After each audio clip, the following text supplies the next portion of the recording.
नमस्ते सभी को। उम्मीद करता हूं कि आप सब अच्छे होंगे। पिछले कुछ दिनों से मुझे बहुत कॉल्स और मैसेजेस आ रहे हैं एक ही सवाल को लेके। सवाल यह है, क्या मेरे कुंडली में पितृदोष है या मुझे कोई पितृ शांति या पितृ तर्पण कुछ करना चाहिए इस पितृपक्ष में? मुझे कुछ समझ नहीं आ रहा। कुछ लोग कहते हैं कि आपसे बड़े लोग हैं, आपके पापा है, आपके बड़े पापा हैं, तो आपको करने की जरूरत नहीं है, वो लोग कर लेंगे। आप छोटे हैं तो आपको कोई पितृ पक्ष में कोई भी पितृ शांति या पूजा करने की जरूरत नहीं है। तो ये तो अपने अपने हिसाब से लोगों का मान्यता है, जिसकी मैं इज्जत करता हूं।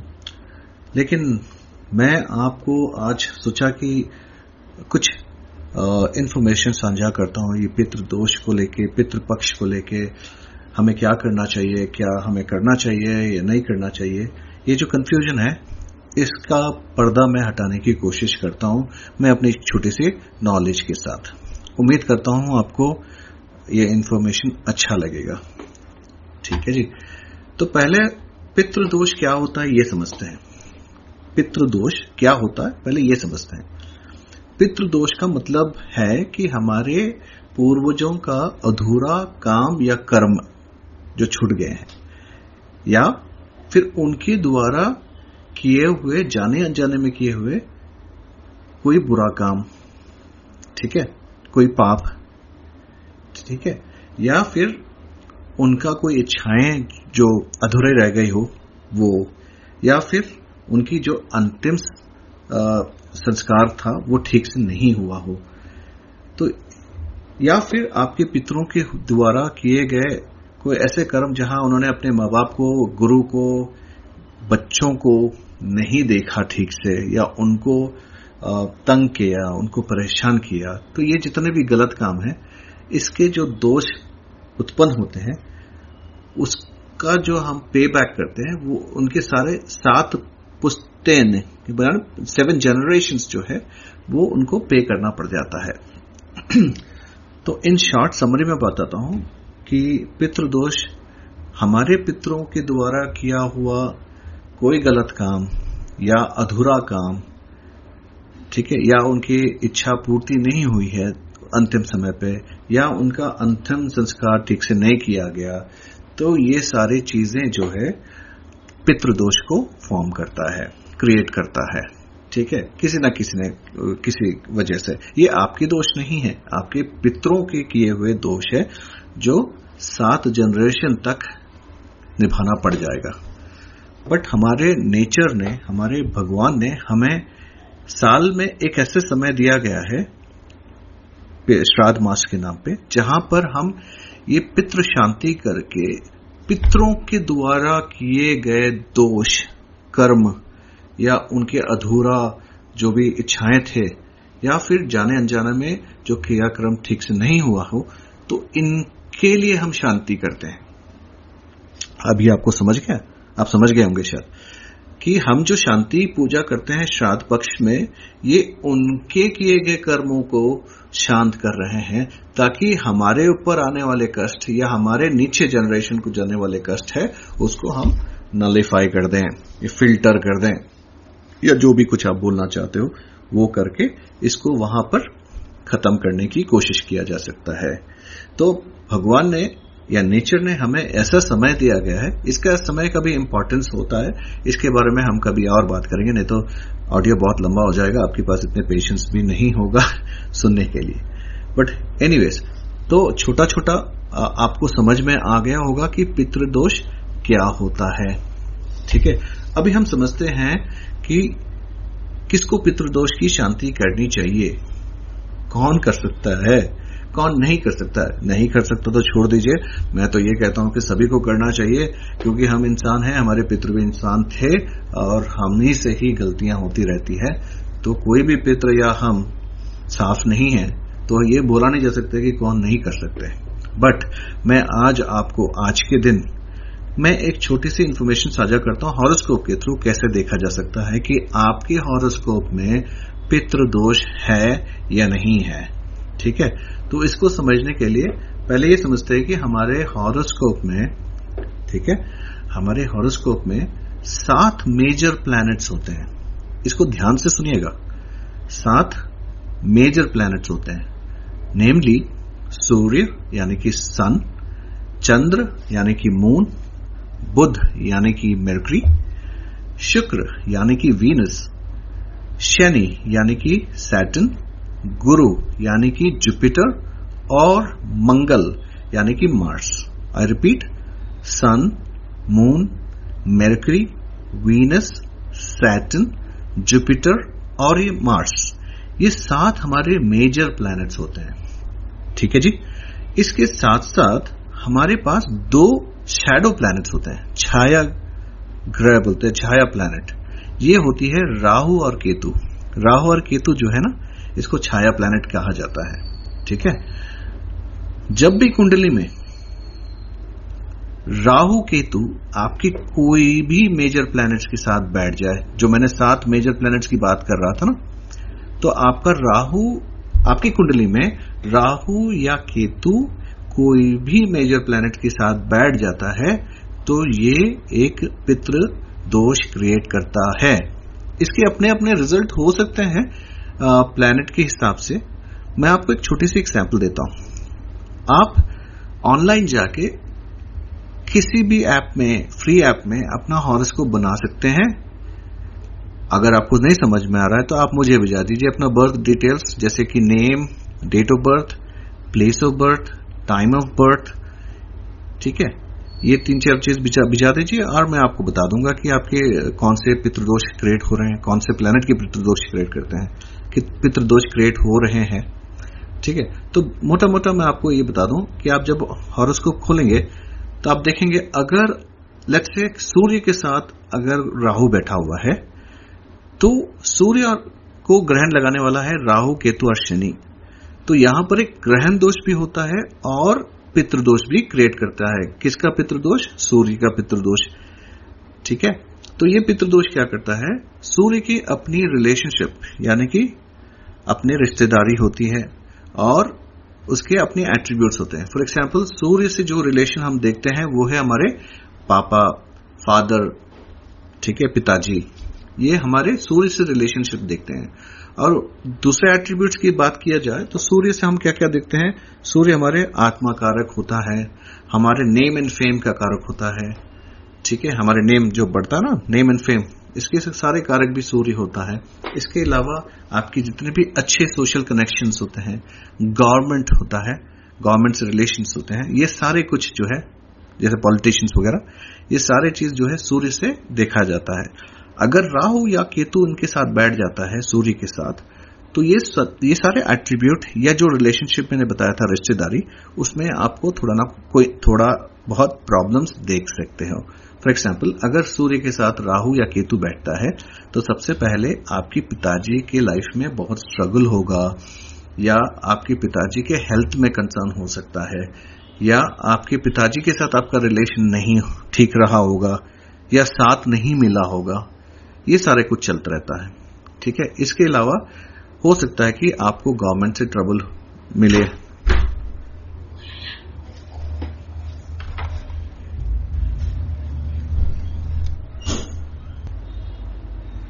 अच्छा, सॉरी, थोड़ा सा इंटरप्शन आ गया था। तो हम कह रहे थे सूर्य के एट्रीब्यूट के बारे में। तो जब भी सूर्य के साथ ग्रहण या पितृदोष क्रिएट होता है, तो जो मैंने कहा कि पिता को तकलीफ होगी, उनके करियर में इश्यू होगा, उनके हेल्थ में इश्यू होगा, उनके साथ रिलेशनशिप में इश्यू हो सकता है, या हो सकता है कि आपको उनका साथ ना मिला हो, या फिर आपको गवर्नमेंट से इश्यू होगा, या आपके सोशल कनेक्शन अच्छे नहीं होंगे, you probably will get in touch with wrong people. ऐसे सारे पॉसिबिलिटीज होते हैं। ठीक है, तो मोटा मोटा जैसे मैंने कहा 7 मेजर प्लैनेट्स होते हैं। ये 7 मेजर प्लैनेट के साथ अगर राहु केतु कहीं ना कहीं बैठ जाता है कोई भी घर पे, कोई भी हाउस में, हॉरोस्कोप के 12 घर होते हैं, ये सारे 12 घर में से कोई भी घर में राहु केतु ये मेजर प्लैनेट के साथ बैठ जाए, 1, 2, 3, 4, ये सारे पितृदोष, जितने ज्यादा प्लैनेट्स होंगे उतने ज्यादा पितृदोष क्रिएट होता है। ठीक है, तो आपको अभी समझ में आ गया होगा कि आप हॉरोस्कोप में आपको कैसे देखना है पितृदोष। इसके अलावा मैं आपको ये भी कहना चाहता हूं कि राहु जो है आपके फादर के साइड के रिलेशन को इंडिकेट करता है। ठीक है, फादर के साइड जैसे आपके दादा दादी और वहां के एंसेस्टर्स, वहां के पितृ। ठीक है, और केतु जो है आपके मदर के साइड के रिलेशन और एंसेस्टर्स को रिप्रेजेंट करता है। क्लियर है? राहु आपके पिताजी के साइड के एंसेस्टर्स और रिलेशंस को इंडिकेट करता है, रिप्रेजेंट करता है, और केतु जो है आपके मदर के साइड का रिलेशन और एंसेस्टर्स को इंडिकेट और रिप्रेजेंट करता है। मोटा मोटा और एक बार बोलने का मतलब क्या है कि अगर सूर्य के साथ राहु बैठा हुआ है तो ये पितृदोष आपके फादर के साइड के पितरों के हैं। अगर केतु बैठा हुआ है तो ये आपके यू राइटली सेड मदर के साइड के होंगे। आसान है ना समझना? आपको समझ में आ गया? देखिए, मुझे अच्छा लगा, आप सुन रहे हो अभी भी। ठीक है, तो फिर से मैं एक छोटी सी समरी बताता हूं। 7 मेजर प्लैनेट के साथ राहु केतु बैठता है तो ये पितृदोष क्रिएट करता है आपके हॉरोस्कोप में। चाहे हॉरोस्कोप के 12 घर में कहीं पर भी बैठा हो, अगर राहु बैठा हुआ है तो आपको अपने फादर के साइड के पितृदोष के रेमेडीज करने होंगे। अगर केतु बैठा हुआ है तो आपके मदर के साइड के पितरों का शांति करना होगा। तो लोगों को ये नहीं पता होता है कि मैं शांति तो कर रहा हूं, कौन से पितरों का करना है, कैसे मतलब कौन से साइड के पितरों के करने हैं, मदर के साइड के पितरों के करने के, फादर के साइड के पितरों के कर रहे हैं। कभी कभी होता है कि फादर के साइड के पितरों का दोष नहीं होता, लेकिन हम कर्म तो इनके भी कर रहे हैं। जैसे मैंने कहा, ये पितरों का दोष जो है उनका निवारण करने की कोशिश कर रहे हैं। तो आपको अभी क्लियरली समझ में आ गया है कि आप कैसे देखेंगे कि ये फादर के साइड के पितर हैं या मदर के साइड के पितर हैं। ठीक है, Rahu represents your father side पितर and Ketu represent your mother के साइड के पितर। ठीक है, मैं आपको और एक एग्जांपल बताता हूं। अगर चंद्र के साथ राहु या केतु बैठा हुआ है तो ये भी एक ग्रहण क्रिएट करता है, क्योंकि जैसे मैंने पहले भी कहा कि सूर्य और चंद्र को राहु केतु और सैटर्न यानी कि शनि जी ही ग्रहण लगाते हैं। ठीक है, तो अगर चंद्रमा के साथ राहु केतु बैठा हुआ है तो ये चंद्र ग्रहण के दोष के अलावा ये पितृ दोष भी क्रिएट करता है। अगर राहु बैठा हुआ है तो ये आपके पिताजी के साइड के पितरों का दोष है। अगर केतु बैठा हुआ है तो ये मदर के साइड के एंसेस्टर्स का दोष है। ठीक है, तो क्या होगा? तो मदर के साइड के जो रिलेशन होता है वो है मदर, मां। ठीक है, अम्मा, हमारी मां, हमारी मदर का कारक जो है चंद्रमा है। इसके अलावा हमारा मन का कारक, हमारा लिक्विड कैश, हमारा एजुकेशन का कारक, ये सारा कुछ भी चंद्रमा से ही देखा जाता है। तो अभी आपको समझ में आ गया है कि अगर चंद्र का पितृदोष है तो ये सारे एट्रीब्यूट्स में आपको कोई ना कोई ट्रबल दिखेगा। जैसे कि मां की लाइफ में इश्यूज होंगे, मां के हेल्थ में इश्यूज हो सकते हैं, आपकी पढ़ाई में ब्रेक में हो सकता है, या आपकी पढ़ाई डिले हो गई, या फिर आपको हो सकता है कि स्कूल बार बार चेंज करना पड़ा हो, या आपको स्कूल से निकाला गया हो, या फिर आपके एजुकेशन डिले हो गया, या आपने अपना एजुकेशन रोक लिया हो। ये चंद्र के ट्रबल है। चंद्र को ग्रहण लगाने से या चंद्र के पितृदोष की वजह से भी होता है। और लिक्विड कैश का भी इश्यूज होते हैं। ऐसे लोगों के पास पैसे नहीं होते हैं, काफी पैसे का इश्यूज होते हैं, मन बहुत परेशान रहता है, सुसाइडल टेंडेंसीज आते हैं। ऐसे लोगों के पास ये प्रॉब्लम्स दिखते हैं। मैं और एक एग्जांपल बता देता हूं आपकी जानकारी के लिए। अगर मंगल यानी कि मार्स के साथ केतु है या राहु है तो ये भी पितृदोष क्रिएट करता है। मंगल से जो रिश्तेदारी देखा जाता है वो है हमारे ब्रदर, भाई। ठीक है, हमारे ओन ब्रदर्स। ठीक है, और उसके साथ साथ क्या देखते हैं? Land, property. ठीक है, लड़के के लिए मैरिड लाइफ, ये सारा कुछ भी देखा जाता है। तो जब इसमें ट्रबल होता है या इसका पितृदोष क्रिएट करता है, अभी आपको पता है मंगल से रिलेटेड चीजों का प्रॉब्लम होगा। हो सकता है कि आपके पास छोटा भाई या ब्रदर ना हो, या आपके पास ब्रदर होगा तो उसके साथ आपका रिलेशन उतना कोई खास अच्छा नहीं होगा, बस है तो है, अफेक्शनेट नहीं होंगे एक दूसरे की तरफ।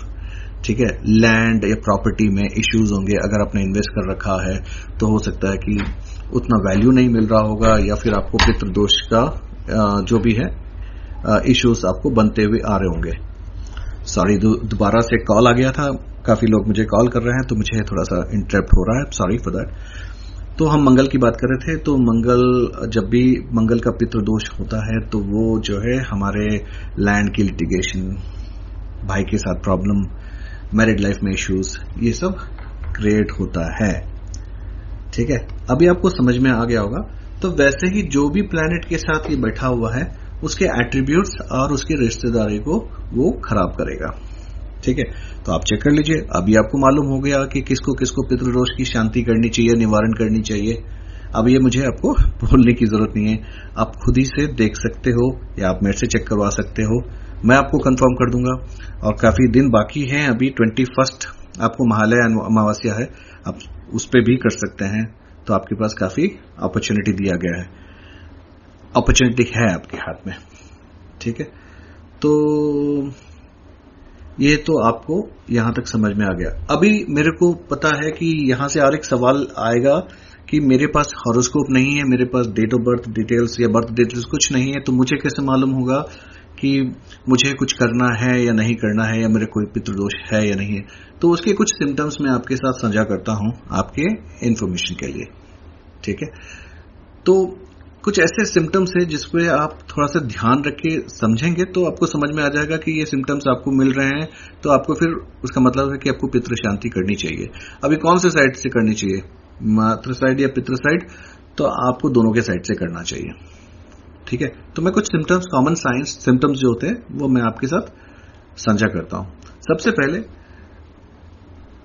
घर में अगर बार बार कलेश होता हो, बिन बात के, कोई भी बात ना हो लेकिन बार बार कलेश रहता हो, स्पेशली संध्या के समय में, शाम के वक्त झगड़े हो रहे हैं घर के अंदर, चाहे वो हस्बैंड वाइफ में हो या किसी और के वजह से हो या फिर किसी और के साथ हो या बच्चों के साथ हो, शाम के वक्त अगर घर में लड़ाई होती है तो ये सीधा सीधा पितृदोष को इंडिकेट करता है। घर में बिना वजह बुरी स्मेल आती है, यानी कि हम बाहर जाते हैं, घर से थोड़ी देर के लिए बाहर जाते हैं, घूमने फिरने जाते हैं, और वापस आके जब मेन डोर खोलते हैं एक अजीब सा स्मेल आपको आता है। सीलन से स्मेल होती है, कभी कभी लोगों को लगता है कि शायद ये सीलन की स्मेल होगी या फिर टॉयलेट की स्मेल होगी। नहीं, ये पितृदोष है। अगर आपको कोई भी बुरा स्मेल आता है घर में एंटर करते ही, तो ये पितृदोष का सिम्टम जरूर है। ठीक है, कोई भी शुभ काम करते समय, कुछ भी ऑस्पिशियस काम कर रहे हो, नया काम कर रहे हो, अच्छे मन से करना चाहते हो, ठीक है, एंड आपको कोई बैड न्यूज का कॉल आ जाए या मैसेज आ जाए, ठीक है, तो समझ जाइए ये पितृदोष है। ठीक है, और उसी तरह कोई इंपॉर्टेंट काम के लिए आप निकलना चाहते हो, कोई ट्रैवल के लिए निकलना चाहते हो, एंड वहां पर आपको बाधाएं आ जाए, रुकावट आ जाए, इश्यूज आ जाए, झगड़े हो जाए, ये भी पितृदोष है। ठीक है,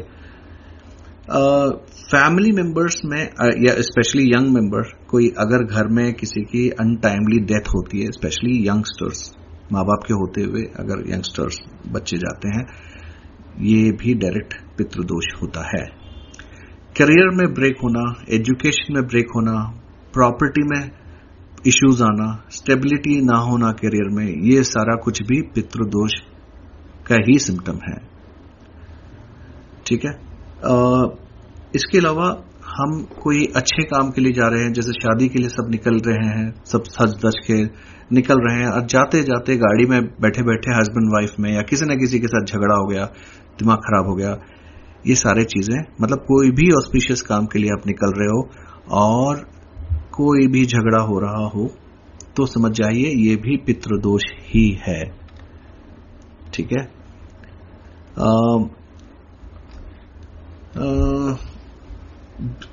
मतलब तबीयत का बार बार खराब होना है, किसी फैमिली मेंबर का तबीयत बार बार खराब हो जाता है, ठीक है, बिना वजह, और उसका रीजन समझ नहीं आ रहा, यह भी पितृदोष है।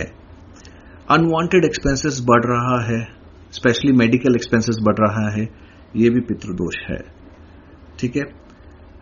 पार्टनर के साथ बिना वजह, चाहे वो लाइफ पार्टनर हो या बिजनेस पार्टनर हो, बिना वजह लड़ाई होना, झगड़ा होना, और ये एक फीलिंग आना कि कोई अफेक्शन नहीं है, ये बहुत बड़ा पितृदोष है, ठीक है। मरे हुए लोग आपके सपने में आते हैं, कुछ पूछते हैं या आपको कुछ बोलते हैं, बार बार आपके सपनों में, आपके या आपके बच्चों के सपने में आना, ये भी एक पितृदोष है। घर में मेंटली चैलेंज्ड या पैरालाइज्ड मेंबर, फैमिली मेंबर का होना भी एक पितृदोष है। इसके अलावा किसी को अल्कोहल की एडिक्शन है, काफी अल्कोहल लेते हैं, या ड्रग एडिक्शन, या तंबाकू, ये सारे जो एडिक्शंस होते हैं, ये सारा कुछ भी पितृदोष की ही वजह से होते हैं। स्पेशली लोगों के अंदर अगर कोई कंट्रोलिंग पावर ना हो, जहां चाहे वहां जाके अल्कोहल पी लेते, कमजोरी हो गई है, तो ये सारा कुछ जो है पितृदोष के ही वजह से होता है, पितृदोष के ही वजह से होता है, ठीक है। अगर किसी को बहुत तकलीफ है, बॉडी एक होता रहता है, हमेशा बॉडी में परेशानी रहती है, दर्द रहता है, शोल्डर में दर्द रहता है, ठीक है, हड्डियों का टूटना, ये सब भी पितृदोष का ही सिम्टम्स हैं।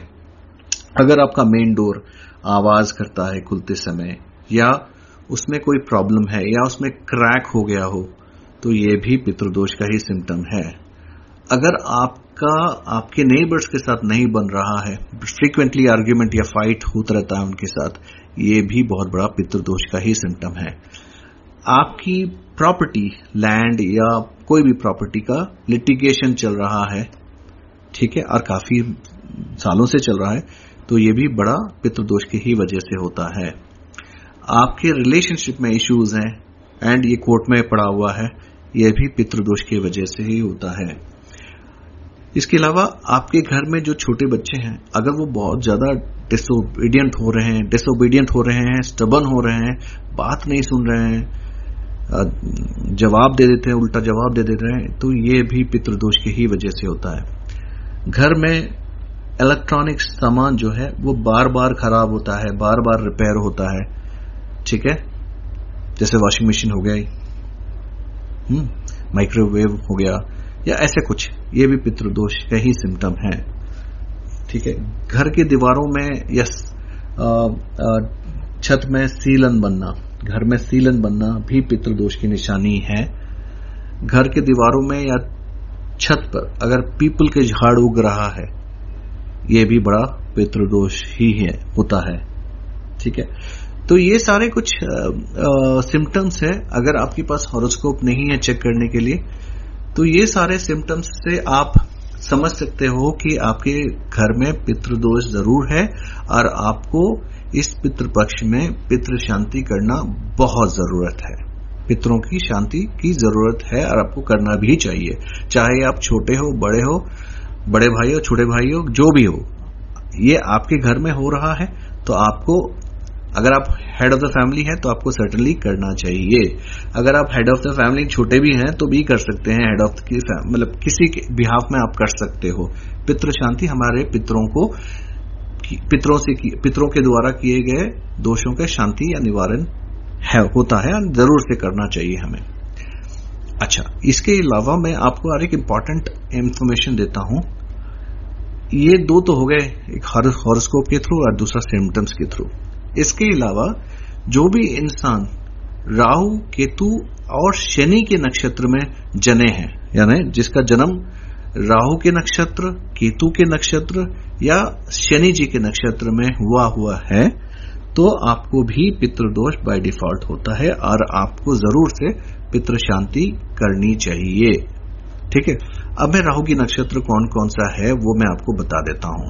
राहु की नक्षत्र होता है आर्द्रा, स्वाति, शतभिषा। रिपीट, आर्द्रा, स्वाति, शतभिषा, ये तीन जो है राहु की नक्षत्र होते हैं। और केतु के नक्षत्र अश्विनी, मघा और मूला। रिपीट, अश्विनी, मघा, मूला, ये 3 जो है ये केतु की नक्षत्र होता है। इसके अलावा शनि की नक्षत्र जो है वो है पुष्य, अनुराधा, उत्तर भद्रपदा। रिपीट, पुष्य, अनुराधा, उत्तर भद्रपदा, ये 3 जो है शनि जी के नक्षत्र है। तो टोटल 9 नक्षत्र यानी कि आर्द्रा, स्वाति, शतभिषा, अश्विनी, मघा, मूला, पुष्य, अनुराधा, उत्तर भाद्रपदा, ये सारे 9 के 9 प्लैनेट जो है, इसमें जो भी पैदा हुआ है, जिसके भी जन्म इस नक्षत्र में हुआ है, इनको जरूर से पितृ शांति या पितरों का तर्पण करना चाहिए। ठीक है, तो क्या कर सकते हैं शांति करने के लिए? अभी आपको तो पितृदोष कैसा होता है, क्या होता है, ये तो थोड़ा बहुत समझ में आ गया होगा। तो आपको क्या करना चाहिए पितृदोष के लिए?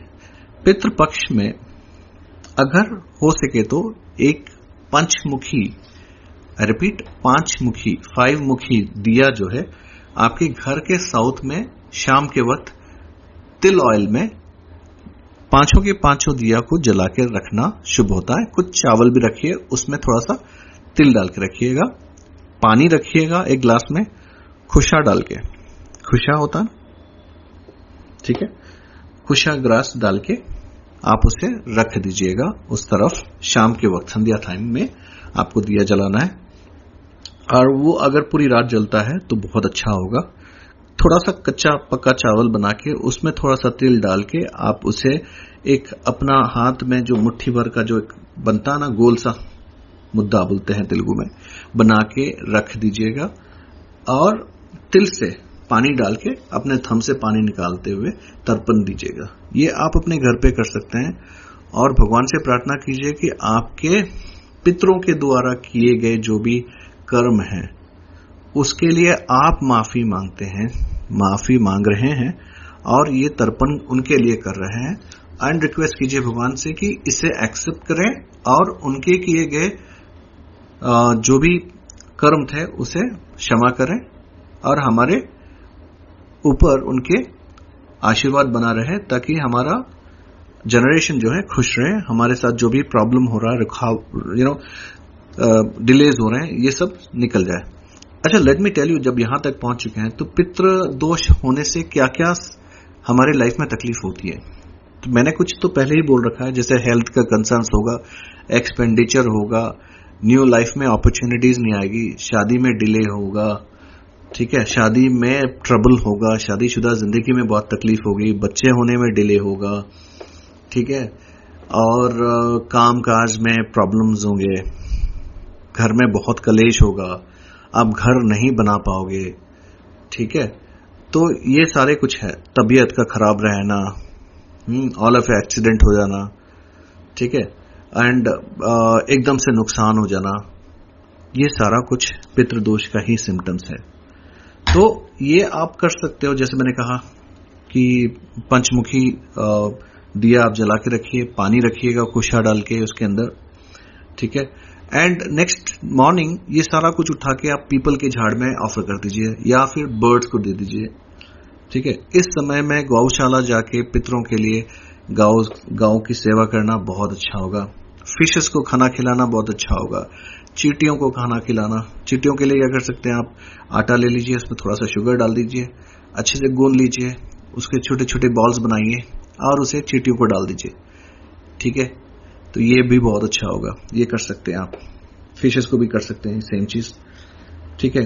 कौवों को रोटी डालिए, कौवों को कुछ खाना दीजिएगा, अगर आप खीर बना के खिला सकते हो तो नथिंग लाइक इट। कुत्तों की सेवा कीजिए। इस पितृपक्ष में मैंने देखा है कि 41 या 43 डेज पहले से ही पितृ जो है आपके साथ कनेक्ट होना शुरू कर देते हैं, सपने के थ्रू, सपने में आके आपसे बात करना शुरू करते हैं। वो आपसे बोलते हैं कि हम बहुत तकलीफ में हैं, आप हमें मदद कीजिए। काफी लोगों के साथ ये होता है कि पितृपक्ष के 43 डेज से पहले कभी भी पितृ हमारे सपने में या हमारे बच्चों के सपने में आके बात करते हैं, समझाते हैं, बोलते हैं कि हमें ये तकलीफ है, और हमें हेल्प कीजिए। तो आपको जरूर से करना चाहिए। इस वक्त, इस समय पे, पितृपक्ष के टाइम पे आपके घर में अगर कोई कुत्ता आता है तो उसे लात मार के मत भगाइएगा, ठीक है। कुत्ता, सांप, गाय, कौवा, कबूतर, ये कोई भी कुछ आता है, या फिर कोई भिखारी भी आते हैं, तो उन्हें आप कुछ ना कुछ दीजिए। मैं सांप को देने की बात नहीं कर रहा हूं, सांप को मत मारिएगा, बट आप बाकी सब चीज लोगों के लिए तो दे सकते हैं। जैसे कुत्तों को दे सकते हैं रोटी, बिस्किट, कुछ भी दे सकते हो। भिखारी जो आता है उसको आप कुछ ना कुछ दे सकते हो, ठीक है। तो ये सारा कुछ आप कर सकते हो, इस पे ध्यान दीजिएगा, ठीक है। और हो सके तो मन से, इंटेंशन मैटर करता है। आप कितना बड़ा पूजा कर रहे हो वो सेकेंडरी होता है। प्राइमरीली आपने सोचा अपने पितरों के लिए, समझा कि पितृदोष क्या होता है, और एक अच्छे इंटेंशन से उनकी किए गए कर्मों को शांत करने के लिए आप एक अच्छे इंटेंशन से कुछ भी करते हो ना, वो बहुत बड़ा निवारण हो जाता है, ठीक है। तो ये सारा कुछ मन से करना चाहिए, ठीक है। तो क्या करना चाहिए, पितृपक्ष के समय पे हो सके तो कुछ चीजों को अवॉइड कीजिए। जैसे बाल ना काटे, हेयर कटिंग मत कीजिए, शेविंग मत कीजिएगा, ठीक है। नाखून मत कटाइएगा, ठीक है। हो सके तो लड़ाई वड़ाई, झगड़े वगड़े से दूर रहिए, ओके जी। इंटीमेसी जैसे चीजों से दूर रखिए अपने आप को, ओके। एंड जितना हो सके गरीबों की सेवा कीजिए, नेचर की सेवा कीजिए। बहुत इंपॉर्टेंट आपको मैं बताना भूल गया कि इस समय पे आप एक पीपल का और एक नीम का झाड़ लगाइए। यस, नीम का झाड़ और पीपल का झाड़ लगाने से भी, क्योंकि हम नेचर को ना कुछ हेल्प कर रहे हैं, नेचर में कुछ लगा रहे हैं, उससे भी पितरों को शांति मिल जाता है। काफी अच्छा रेमेडी है, मैं हमेशा करता हूं, मैं अपनी सारी फैमिली के साथ करता हूं। मैं आप लोगों से भी रिक्वेस्ट करता हूं, आंख बंद करके कोई भी पार्क में, गार्डन में, कहीं पर भी, अगर आपका फार्म हाउस है या कहीं भी कोई जगह मिलता है, आप वहां पर एक पीपल का झाड़ और एक नीम का झाड़ लगाइए। थोड़े दिन के लिए देख लीजिए, या कोई गार्डनर वहां, अगर जैसे कोई पार्क गार्डन वगैरह है तो गार्डनर होगा, उनको थोड़े से पैसे दीजिए, बोलिए कि इसको मेंटेन करे, और कभी कभी जाके उनमें पानी डालते रहे। जब वो झाड़ रूट्स पकड़ ले और वो उगना शुरू हो जाए ना, ट्रस्ट मी, जैसे जैसे वो बड़ा होगा वैसे वैसे आपकी लाइफ में शांति आना शुरू हो जाएगा। इसके अलावा आपको अगर कोई भी डाउट है कि वो नक्षत्र मैंने जो भी बोला था वो कौन से नक्षत्र है तेलुगु में या कोई अदर लैंग्वेज में, प्लीज गूगल कर लीजिएगा, आपको मालूम हो जाएगा, ठीक है। गूगल करने से आपको अपने नक्षत्र का आपकी लैंग्वेज में क्या बोलते हैं वो आपको मिल जाएगा। इसके अलावा अगर आप सारे लोग, ये जो मैंने 9 नक्षत्र बोले थे, इसके अलावा भी सारे नक्षत्र वाले लोग, अगर आप अपने नक्षत्र का पेड़ लगाते हो, हर एक नक्षत्र का एक पेड़ होता है, तो ये नक्षत्र का पेड़ लगवाते हो अपने हाथ से, ठीक है। तो मैं तो कहता हूं कि हर इंसान को एवरी ईयर पितृपक्ष के समय पे या कोई भी अमावस्या के समय पे आपको पेड़ लगाना चाहिए। कौन कौन सा पेड़ लगाना चाहिए? नीम का पेड़ तो जरूर लगाना चाहिए, पीपल का पेड़ भी जरूर लगाना चाहिए। इसके अलावा आपके जो भी नक्षत्र का पेड़ है वो भी आपको लगाना चाहिए, इससे काफी फायदा होगा, है ना। तो ये सारा कुछ आप देख लीजिएगा। पता नहीं मैं कुछ भूलते जा रहा हूं, जो भी मेरे मन में आया वो मैं आपके साथ साझा कर रहा हूं। एक इन्फॉर्मेशन अवेयरनेस के लिए मैं आपके साथ शेयर कर रहा हूं। उम्मीद करता हूं कि आपको ये इन्फॉर्मेशन काफी फायदा देगा एंड आपको कुछ समझ में आ गया होगा, ठीक है। अगर